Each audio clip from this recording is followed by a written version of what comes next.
श्रीमद्भागवत महापुराण अष्टम स्कंद 21वां अध्याय 21 बलि का बांधा जाना। श्री शुकदेव जी कहते हैं, परीक्षित, भगवान का चरण कमल सत्यलोक में पहुंच गया।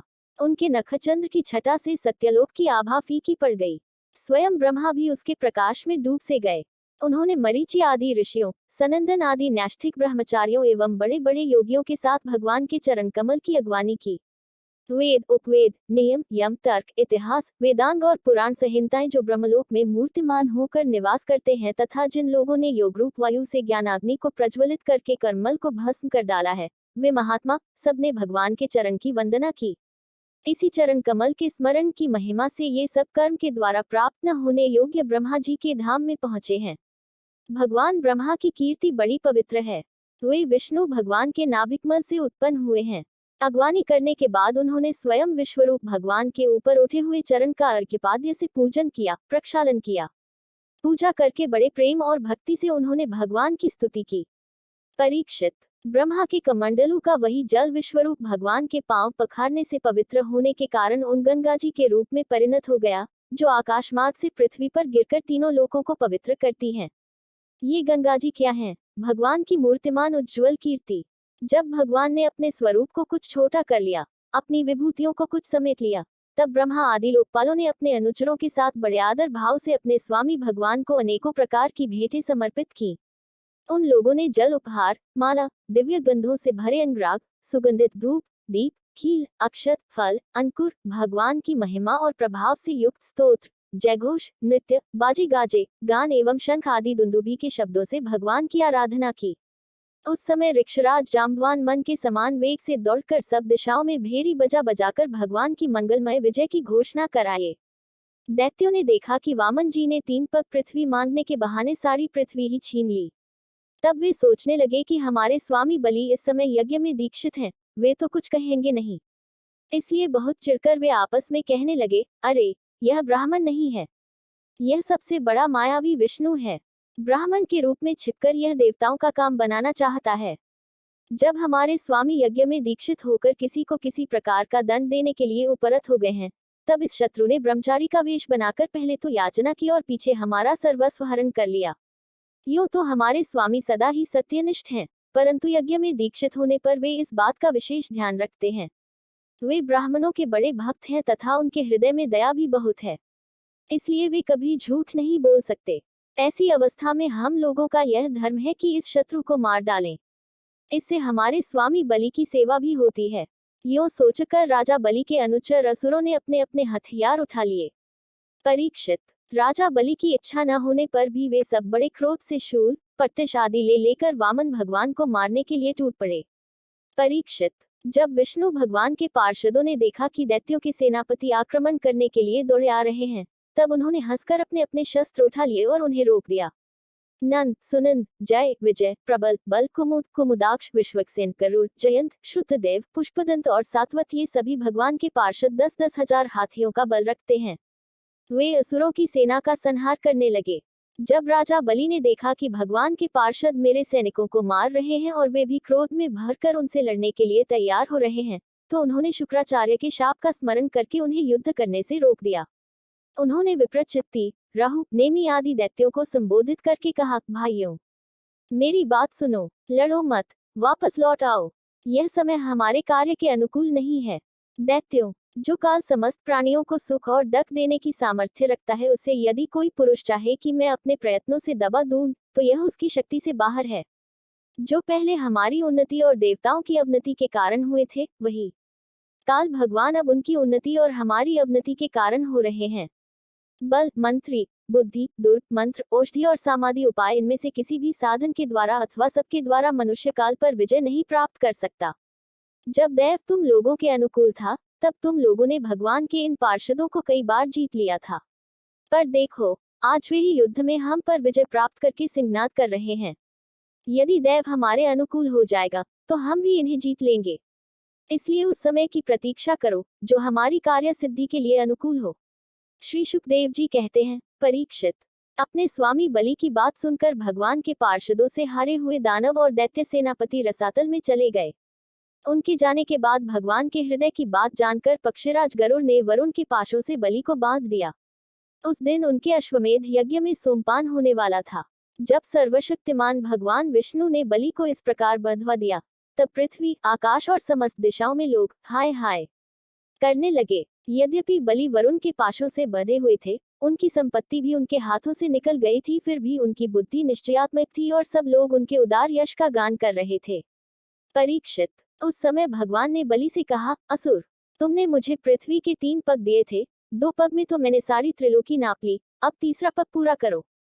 जहां तक सूर्य की गर्मी पहुंचती है, जहां तक नक्षत्रों और चंद्रमा की किरणें पहुंचती हैं और जहां तक बादल जाकर बरसते हैं, वहां तक की सारी पृथ्वी तुम्हारे अधिकार में थी। तुम्हारे देखते ही देखते मैंने अपने एक पैर से भूलोक, शरीर से आकाश और दिशाएं एवं दूसरे पैर से स्वलोक नाप लिया है। इस प्रकार तुम्हारा सब कुछ मेरा हो चुका है। फिर भी तुमने जो प्रतिज्ञा की थी, उसे पूरा न कर सकने के कारण अब तुम्हें नरक में रहना पड़ेगा। तुम्हारे गुरु की तो इस विषय में सम्मति है ही, अब जाओ, तुम नरक में प्रवेश करो। जो याचक को देने की प्रतिज्ञा करके मुकर जाता है और इस प्रकार उसे धोखा देता है, उसके सारे मनोरथ व्यर्थ होते हैं। स्वर्ग की बात तो दूर रही, उसे नरक में गिरना पड़ता है। तुम्हें इस बात का बड़ा घमंड था कि मैं बड़ा धनी हूँ। तुमने मुझसे दूंगा ऐसी प्रतिज्ञा करके फिर धोखा दे दिया। अब तुम कुछ वर्षों तक इस झूठ का फल नरक में भोगो। अष्टम स्कंद 22वां अध्याय 22। बलि के द्वारा भगवान की स्तुति और भगवान का उस पर प्रसन्न होना। श्री शुकदेव जी कहते हैं, परीक्षित, इस प्रकार भगवान ने असुरराज बलि का बड़ा तिरस्कार किया और उन्हें धैर्य से विचलित करना चाहा, परंतु वे तनिक भी विचलित न हुए, बड़े धैर्य से बोले। दैत्यराज बलि ने कहा, देवताओं के आराध्य देव, आपकी कीर्ति बड़ी पवित्र है। क्या आप मेरी बात को असत्य समझते हैं? ऐसा नहीं है, मैं उसे सत्य कर दिखाता हूँ। आप धोखे में नहीं पड़ेंगे। आप कृपा करके अपना तीसरा पग मेरे सिर पर रख दीजिए। मुझे नरक में जाने का अथवा राज्य से च्युत होने का भय नहीं है। मैं पाश में बंधने अथवा अपारदक में पड़ने से भी नहीं डरता। मेरे पास फूटी कौड़ी भी न रहे अथवा आप मुझे घोर दंड दे, यह भी मेरे भय का कारण नहीं है। मैं डरता हूँ तो केवल अपनी अपकीर्ति से। अपने पूजनीय गुरुजनों के द्वारा दिया हुआ दंड तो जीव मात्र के लिए अत्यंत वांछनीय है, क्योंकि वैसा दंड माता, पिता, भाई और सुहृद भी मोहवश नहीं दे पाते। आप छिपे रूप से अवश्य ही हम असुरों को श्रेष्ठ शिक्षा दिया करते हैं, अतः आप हमारे परम गुरु हैं। जब हम लोग धन, कुलीनता, बल आदि के मद से अंधे हो जाते हैं, तब आप उन वस्तुओं को हमसे छीनकर हमें नेत्रदान करते हैं। आपसे हम लोगों का उपकार होता है, उसे मैं क्या बताऊं। अनन्य भाव से योग करने वाले योगीगण जो सिद्धि प्राप्त करते हैं, वही सिद्धि बहुत से असुरों को आपके साथ दृढ़ वैर भाव करने से ही प्राप्त हो गई है। जिनकी ऐसी महिमा, ऐसी अनंत लीलाएं हैं, वही आप मुझे दंड दे रहे हैं और वरुण पाश से बांध रहे हैं। इसकी न तो मुझे कोई लज्जा है और न किसी प्रकार की व्यथा ही। प्रभो, मेरे पितामह प्रहलाद जी की कीर्ति सारे जगत में प्रसिद्ध है। वे आपके भक्तों में श्रेष्ठ माने गए हैं। उनके पिता हिरण्यकशिपु ने आपसे वैर विरोध रखने के कारण उन्हें अनेकों प्रकार के डक दिए, परंतु वे आपके ही परायण रहे। उन्होंने अपना जीवन आप पर ही निछावर कर दिया। उन्होंने यह निश्चय कर लिया कि शरीर को लेकर क्या करना है, जब यह एक न एक दिन साथ छोड़ ही देता है। जो धन संपत्ति लेने के लिए स्वजन बने हुए हैं, उन डाकुओं से अपना स्वार्थ ही क्या है। पत्नी से भी क्या लाभ है, जब वह जन्म मृत्यु रूप संसार के चक्र में डालने वाली ही है। जब मर ही जाना है, तब घर से मोह करने में भी क्या स्वार्थ है। इन सब वस्तुओं में उलझ जाना तो केवल मेरे पितामह प्रहलाद जी ने, यह जानते हुए भी कि आप लौकिक दृष्टि से उनके भाई बंधुओं के नाश करने वाले शत्रु हैं, फिर आपके ही भय रहित एवं अविनाशी चरण कमलों की शरण ग्रहण की थी। क्यों न हो वे संसार से परम विरक्त, अगाध बोध संपन्न, उदार हृदय एवं संत शिरोमणि जो हैं। आप उस दृष्टि से मेरे भी शत्रु हैं, फिर भी विधाता ने मुझे बलात् ऐश्वर्य लक्ष्मी से अलग करके आपके पास पहुंचा दिया है। अच्छा ही हुआ, क्योंकि ऐश्वर्य लक्ष्मी के कारण जीव की बुद्धि जड़ हो जाती है और वह यह नहीं समझ पाता कि मेरा यह जीवन मृत्यु के पंजे में पड़ा हुआ और अनित्य है। श्री शुकदेव जी कहते हैं, परीक्षित, राजा बलि इस प्रकार कह ही रहे थे कि उदय होते हुए चंद्रमा के समान भगवान के प्रेम पात्र प्रहलाद जी वहां आ पहुंचे। राजा बलि ने देखा कि मेरे पितामह बड़े श्री संपन्न हैं, कमल के समान कोमल नेत्र हैं, लंबी लंबी भुजाएं हैं, सुंदर ऊंचे और श्यामल शरीर पर पीताम्बर धारण किए हुए हैं। बलि इस समय वरुण पाश में बंधे हुए थे, इसलिए प्रहलाद जी के आने पर जैसे पहले वे उनकी पूजा किया करते थे, उस प्रकार न कर सके। उनके नेत्र आंसुओं से चंचल हो उठे, लज्जा के मारे मुंह नीचा हो गया। उन्होंने केवल सिर झुकाकर उन्हें नमस्कार किया।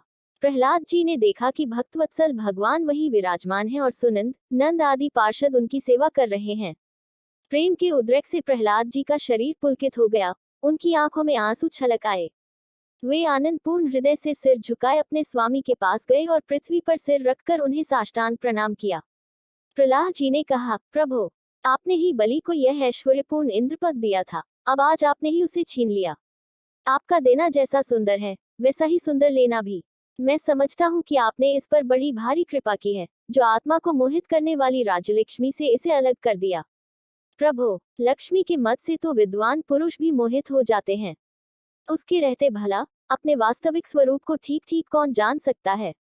अतः उस लक्ष्मी को छीनकर महान उपकार करने वाले, समस्त जगत के महान ईश्वर, सबके हृदय में विराजमान और सबके परमसाक्षी श्री नारायण देव को मैं नमस्कार करता हूँ।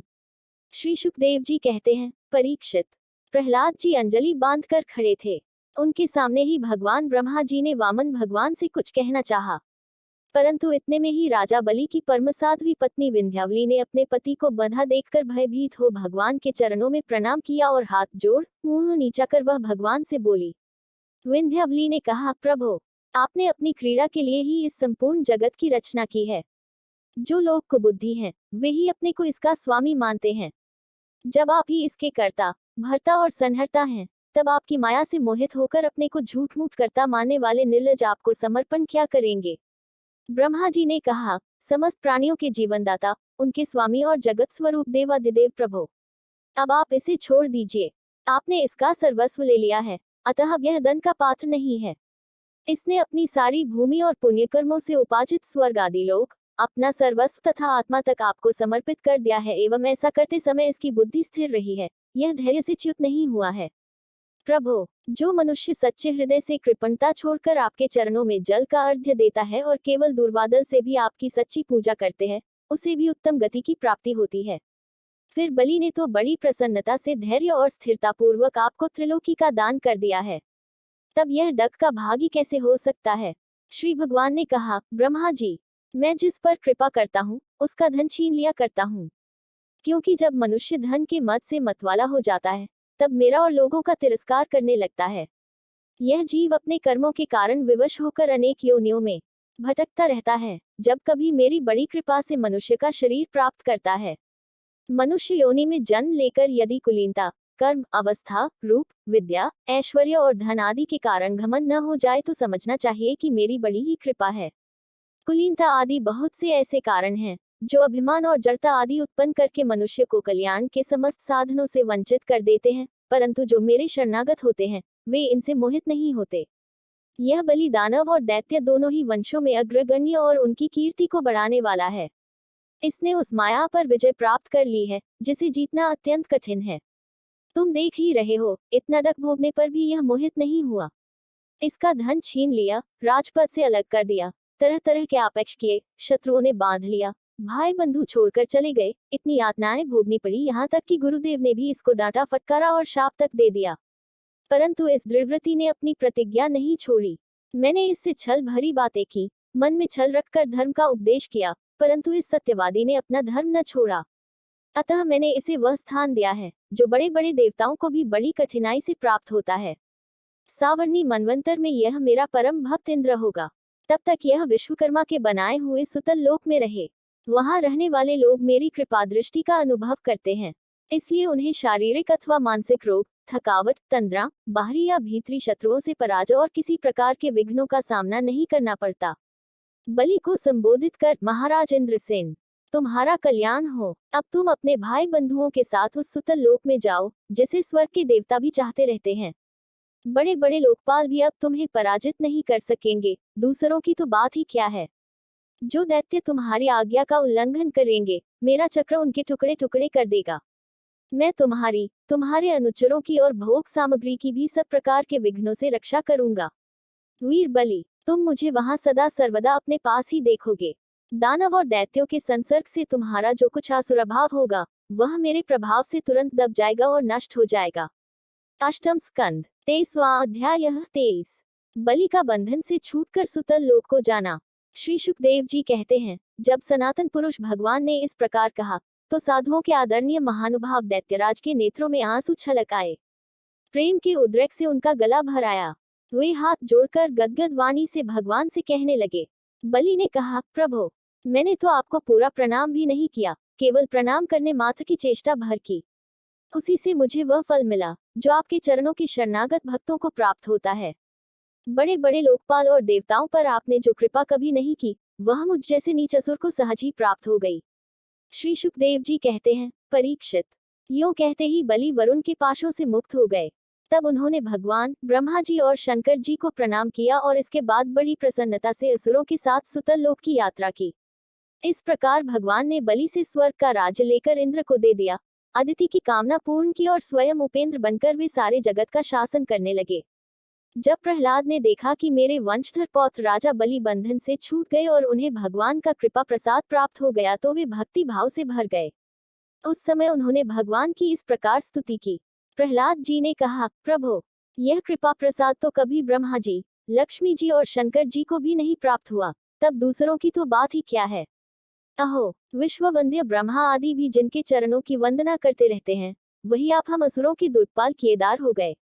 शरणागत वत्सल प्रभो, ब्रह्मा आदि लोकपाल आपके चरण कमलों का मकरंद रस सेवन करने के कारण सृष्टि रचना की शक्ति आदि अनेक विभूतियां प्राप्त करते हैं।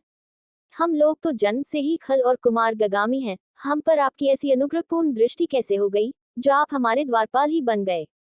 आपने अपनी योगमाया से खेल ही खेल में त्रिभुवन की रचना कर दी। आप सर्वज्ञ, सर्वात्मा और समदर्शी हैं, फिर भी आपकी लीलाएं बड़ी विलक्षण जान पड़ती हैं। आपका स्वभाव कल्प वृक्ष के समान है, क्योंकि आप अपने भक्तों से अत्यंत प्रेम करते हैं। इसी से कभी कभी उपासकों के प्रति पक्षपात और विमुखों के प्रति निर्दयता भी आप में देखी जाती है। श्री भगवान ने कहा, बेटा प्रहलाद, तुम्हारा कल्याण हो, अब तुम भी सुतल लोक में जाओ। वहां अपने पौत्र बलि के साथ आनंद पूर्वक रहो और जाति बंधुओं को सुखी करो। वहां तुम मुझे नित्य ही गदा हाथ में लिए खड़ा देखोगे। मेरे दर्शन के परमानंद में मग्न रहने के कारण तुम्हारे सारे कर्मबंधन नष्ट हो जाएंगे। श्री सुखदेव जी कहते हैं, परीक्षित, समस्त दैत्य सेना के स्वामी विशुद्ध बुद्धि प्रहलाद जी ने जो आज्ञा कहकर हाथ जोड़ भगवान का आदेश मस्तक पर चढ़ाया। फिर उन्होंने बलि के साथ आदिपुरुष भगवान की परिक्रमा की, उन्हें प्रणाम किया और उनसे अनुमति लेकर सुतल लोक की यात्रा की।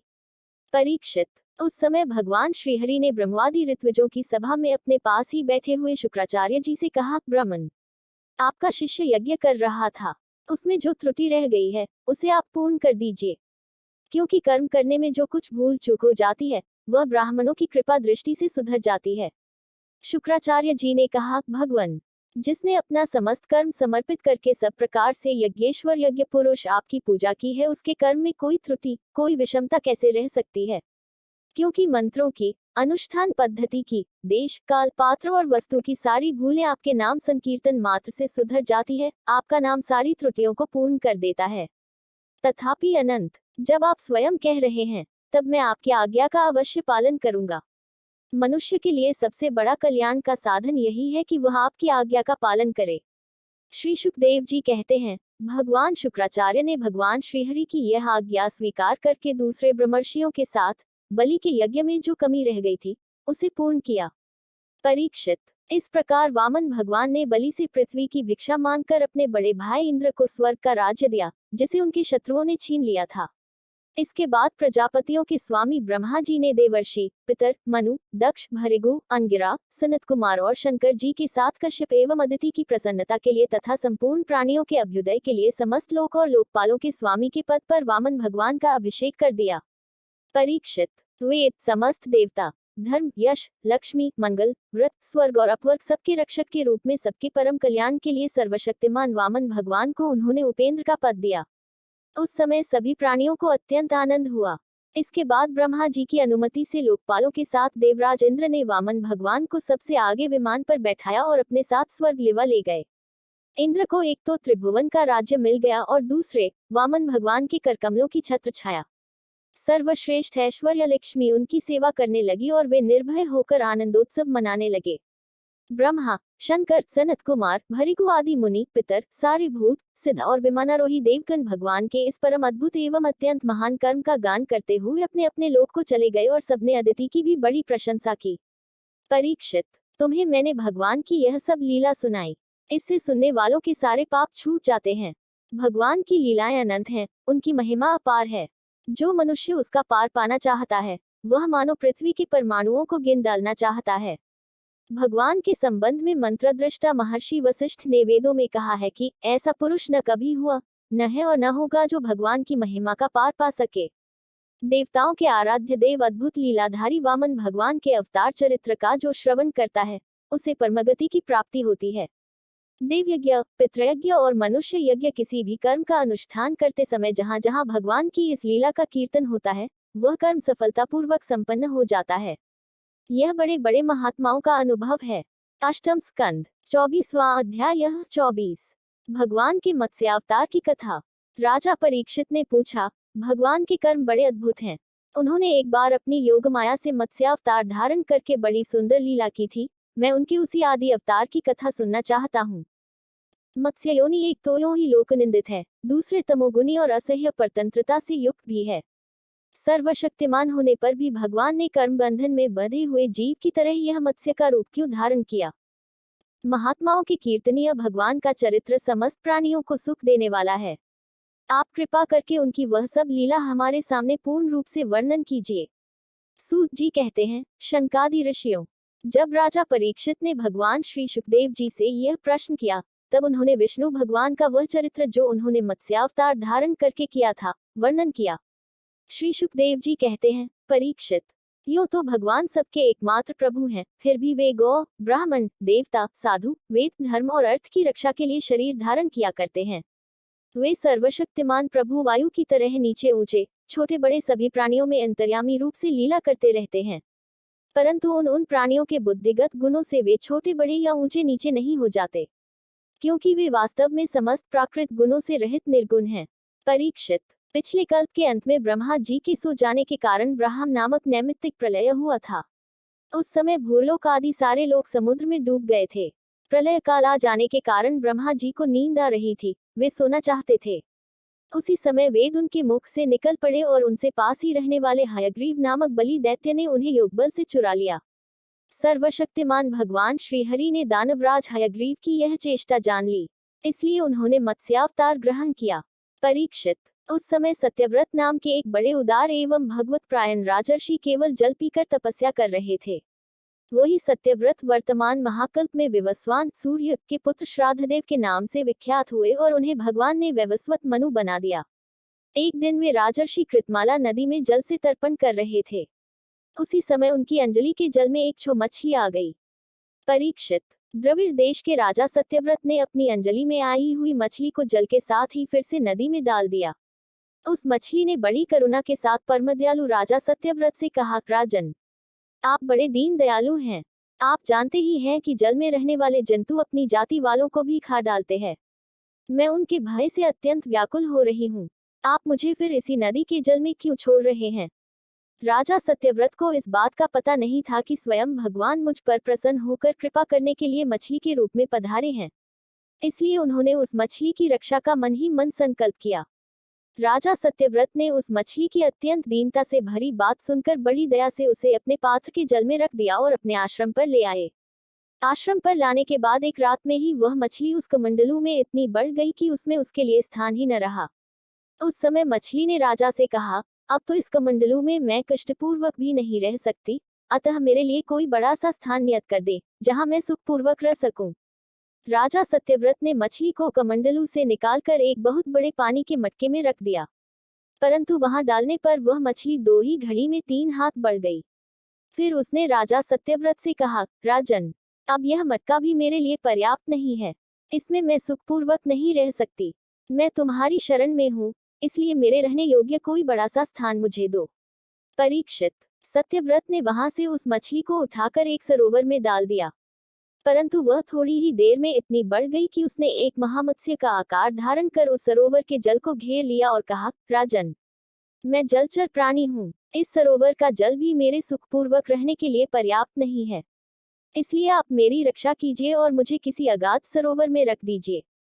मत्स्य भगवान के इस प्रकार कहने पर वे एक एक करके उन्हें कई अटूट जल वाले सरोवरों में ले गए, परंतु जितना बड़ा सरोवर होता उतने ही बड़े वे बन जाते। अंत में उन्होंने उस लीला मत्स्य को समुद्र में छोड़ दिया। समुद्र में डालते समय मत्स्य भगवान ने सत्यव्रत से कहा, वीर, समुद्र में बड़े बड़े बलि मगर आदि रहते हैं, वे मुझे खा जाएंगे, इसलिए आप मुझे समुद्र के जल में मत छोड़िए। मत्स्य भगवान की यह मधुर वाणी सुनकर राजा सत्यव्रत मोहमुग्ध हो गए। उन्होंने कहा, मत्स्य का रूप धारण करके मुझे मोहित करने वाले आप कौन हैं? आपने एक ही दिन में 400 कोस के विस्तार का सरोवर घेर लिया। आज तक ऐसी शक्ति रखने वाला जलचर जीव तो न मैंने कभी देखा था और न सुना ही था। अवश्य ही आप साक्षात सर्वशक्तिमान सर्वांतर्यामी अविनाशी श्रीहरि हैं। जीवों पर अनुग्रह करने के लिए ही आपने जलचर का रूप धारण किया है। पुरुषोत्तम, आप जगत की उत्पत्ति, स्थिति और प्रलय के स्वामी हैं। आपको मैं नमस्कार करता हूँ। प्रभो, हम शरणागत भक्तों के लिए आप ही आत्मा और आश्रय हैं। यद्यपि आपके सभी लीलावतार प्राणियों के अभ्युदय के लिए ही होते हैं, तथापि मैं यह जानना चाहता हूँ कि आपने यह रूप किस उद्देश्य से ग्रहण किया है। कमल नयन प्रभो, जैसे देहादि अनात्म पदार्थों में अपनेपन का अभिमान करने वाले संसारी पुरुषों का आश्रय व्यर्थ होता है, उस प्रकार आपके चरणों की शरण तो व्यर्थ हो नहीं सकती, क्योंकि आप सबके अहेतुक प्रेमी, परम प्रियतम और आत्मा हैं। आपने इस समय जो रूप धारण करके हमें दर्शन दिया है, यह बड़ा ही अद्भुत है। श्री सुखदेव जी कहते हैं, परीक्षित, भगवान अपने अनन्य प्रेमी भक्तों पर अत्यंत प्रेम करते हैं। जब जगतपति मत्स्य भगवान ने अपने प्यारे भक्त राजर्षि सत्यव्रत की यह प्रार्थना सुनी तो उनका प्रिय और हित करने के लिए, साथ ही कल्पांत के प्रलयकालीन समुद्र में विहार करने के लिए उनसे कहा। श्री भगवान ने कहा, सत्यव्रत, आज से 7वें दिन भूलोक आदि तीनों लोक प्रलय के समुद्र में डूब जाएंगे। उस समय जब तीनों लोक प्रलय काल की जलराशि में डूबने लगेंगे, तब मेरी प्रेरणा से तुम्हारे पास एक बहुत बड़ी नौका आएगी। उस समय तुम समस्त प्राणियों एक सूक्ष्म शरीरों को लेकर सप्तर्षियों के साथ उस नौक पर चढ़ जाना और समस्त धान्य तथा छोटे बड़े अन्य प्रकार के बीजों को साथ रख लेना। उस समय सब और एकमात्र महासागर लहराता होगा, प्रकाश नहीं होगा। केवल ऋषियों की दिव्य ज्योति के सहारे ही बिना किसी प्रकार की विकलता के तुम उस बड़ी नाव पर चढ़कर चारों ओर विचरण करना। जब प्रचंड आंधी चलने के कारण नाव डगमगाने लगेगी, तब मैं इसी रूप में वहां आ जाऊंगा और तुम लोग वासुकी नाग के द्वारा उस नाव को मेरे सींग में बांध देना। सत्यव्रत, इसके बाद जब तक ब्रह्मा जी की रात रहेगी, तब तक मैं ऋषियों के साथ तुम्हें उस नाव में बैठाकर उसे खींचता हुआ समुद्र में विचरण करूंगा। उस समय जब तुम प्रश्न करोगे, तब मैं तुम्हें उपदेश दूंगा। मेरे अनुग्रह से मेरी वास्तविक महिमा, जिसका नाम परब्रह्म है, तुम्हारे हृदय में प्रकट हो जाएगी और तुम उसे ठीक ठीक जान लोगे। भगवान राजा सत्यव्रत को यह आदेश देकर अंतर्धान हो गए। अतः अब राजा सत्यव्रत उसी समय की प्रतीक्षा करने लगे, जिसके लिए भगवान ने आज्ञा दी थी। कुशों का अग्रभाग पूर्व की ओर करके राजर्षि सत्यव्रत उन पर पूर्वोत्तर मुख से बैठ गए और मत्स्य रूप भगवान के चरणों का चिंतन करने लगे। इतने में ही भगवान का बताया हुआ वह समय आ पहुंचा। राजा ने देखा कि समुद्र अपनी मर्यादा छोड़कर बढ़ रहा है। प्रलय काल के भयंकर मेघ वर्षा करने लगे। देखते ही देखते सारी पृथ्वी डूबने लगी। तब राजा ने भगवान की आज्ञा का स्मरण किया और देखा कि नाव भी आ गई है। तब वे धान्य तथा अन्य बीजों को लेकर सप्तर्षियों को लेकर उस पर सवार हो गए। सप्तर्षियों ने बड़े प्रेम से राजा सत्यव्रत से कहा, राजन, तुम भगवान का ध्यान करो, वे ही हमें इस संकट से बचाएंगे और हमारा कल्याण करेंगे। उनकी आज्ञा से राजा ने भगवान का ध्यान किया। उसी समय उस महान समुद्र में मत्स्य के रूप में भगवान प्रकट हुए। मत्स्य भगवान का शरीर सोने के समान देदीप्यमान था और शरीर का विस्तार था 4 लाख कोस। उनके शरीर में एक बड़ा भारी सींग भी था। भगवान ने पहले जैसी आज्ञा दी थी, उसके अनुसार वह नौक वासुकी नाग के द्वारा भगवान के सींग में बांध दी गई और राजा सत्यव्रत ने प्रसन्न होकर भगवान की स्तुति की। राजा सत्यव्रत ने कहा, प्रभो, संसार के जीवों का आत्मज्ञान अनादि अविद्या से ढक गया है। इसी कारण वे संसार के अनेकानेक क्लेशों के भार से पीड़ित हो रहे हैं। जब अनायास ही आपके अनुग्रह से वे आपकी शरण में पहुंच जाते हैं, तब आपको प्राप्त कर लेते हैं। इसलिए हमें बंधन से छुड़ाकर वास्तविक मुक्ति देने वाले परम गुरु आप ही हैं। यह जीव अज्ञानी है, अपने ही कर्मों से बंधा हुआ है। वह सुख की इच्छा से दहप्रद कर्मों का अनुष्ठान करता है, जिनकी सेवा से उसका यह अज्ञान नष्ट हो जाता है। वे ही मेरे परम गुरु आप मेरे हृदय की गांठ काट दें। जैसे अग्नि में तपाने से सोने चांदी के मल दूर हो जाते हैं और उनका सच्चा स्वरूप निखर आता है, वैसे ही आपकी सेवा से जीव अपने अंतःकरण का अज्ञान रूप मल त्याग देता है और अपने वास्तविक स्वरूप में स्थित हो जाता है। आप सर्वशक्तिमान अविनाशी प्रभु ही हमारे गुरुजनों के भी परम गुरु हैं, अतः आप ही हमारे भी गुरु बने। वे सब यदि स्वतंत्र रूप से एक साथ मिलकर भी कृपा करें, तो आपकी कृपा के 10,000वें अंश के अंश की भी बराबरी नहीं कर सकते। प्रभो, आप ही सर्वशक्तिमान हैं, मैं आपकी शरण ग्रहण करता हूँ। जैसे कोई अंधा अंधे को ही अपना पथ प्रदर्शक बना ले, वैसे ही अज्ञानी जीव अज्ञानी को ही अपना गुरु बनाते हैं। आप सूर्य के समान स्वयं प्रकाश और समस्त इंद्रियों के प्रेरक हैं। हम आत्म तत्व के जिज्ञासु आपको ही गुरु रूप में वर्ण करते हैं। अज्ञानी मनुष्य अज्ञानियों को जिस ज्ञान का उपदेश करता है, वह तो अज्ञान ही है। उसके द्वारा संसार रूप घोर अंधकार की अधिकाधिक प्राप्ति होती है। परंतु आप तो उस अविनाशी और अमोघ ज्ञान का उपदेश करते हैं, जिससे मनुष्य अनायास ही अपने वास्तविक स्वरूप को प्राप्त कर लेता है। आप सारे लोक के सुहृद, प्रियतम, ईश्वर और आत्मा हैं। गुरु, उसके द्वारा प्राप्त होने वाला ज्ञान और अभीष्ट की सिद्धि भी आपका ही स्वरूप है। फिर भी कामनाओं के बंधन में जकड़े जाकर लोग अंधे हो रहे हैं। उन्हें इस बात का पता ही नहीं है कि आप उनके हृदय में ही विराजमान हैं। आप देवताओं के भी आराध्य देव, परम पूजनीय परमेश्वर हैं। मैं आपसे ज्ञान प्राप्त करने के लिए आपकी शरण में आया हूँ। आप परमार्थ को प्रकाशित करने वाली अपनी वाणी के द्वारा मेरे हृदय की ग्रंथि काट डालिए और अपने स्वरूप को प्रकाशित कीजिए। श्री शुकदेव जी कहते हैं, परीक्षित, जब राजा सत्यव्रत ने इस प्रकार प्रार्थना की, तब मत्स्य रूपधारी पुरुषोत्तम भगवान ने प्रलय के समुद्र में विहार करते हुए उन्हें आत्मतत्व का उपदेश किया। भगवान ने राजर्षि सत्यव्रत को अपने स्वरूप के संपूर्ण रहस्य का वर्णन करते हुए ज्ञान, भक्ति और कर्मयोग से परिपूर्ण दिव्य पुराण का उपदेश किया, जिसको मत्स्य पुराण कहते हैं। सत्यव्रत ने ऋषियों के साथ नाव में बैठे हुए ही संदेहरहित होकर भगवान के द्वारा उपदिष्ट सनातन ब्रह्मस्वरूप आत्मतत्व का श्रवण किया। इसके बाद जब पिछले प्रलय का अंत हो गया और ब्रह्मा जी की नींद टूटी, तब भगवान ने हयग्रीव असुर को मारकर उससे वेद छीन लिए और ब्रह्मा जी को दे दिए। भगवान की कृपा से राजा सत्यव्रत ज्ञान और विज्ञान से संयुक्त होकर इस कल्प में वैवस्वत मनु हुए। अपनी योगमाया से मत्स्य रूप धारण करने वाले भगवान विष्णु और राजर्षि सत्यव्रत का यह संवाद एवं श्रेष्ठ आख्यान सुनकर मनुष्य सब प्रकार के पापों से मुक्त हो जाता है। जो मनुष्य भगवान के इस अवतार का प्रतिदिन कीर्तन करता है, उसके सारे संकल्प सिद्ध हो जाते हैं और उसे परमगति की प्राप्ति होती है। प्रलयकालीन समुद्र में जब ब्रह्मा जी सो गए थे, उनकी सृष्टि शक्ति लुप्त हो चुकी थी। उस समय उनके मुख से निकली हुई श्रुतियों को चुराकर हयग्रीव दैत्य पाताल में ले गया था। भगवान ने उसे मारकर वे श्रुतियां ब्रह्मा जी को लौटा दी एवं सत्यव्रत तथा सप्तर्षियों को ब्रह्मतत्व का उपदेश किया।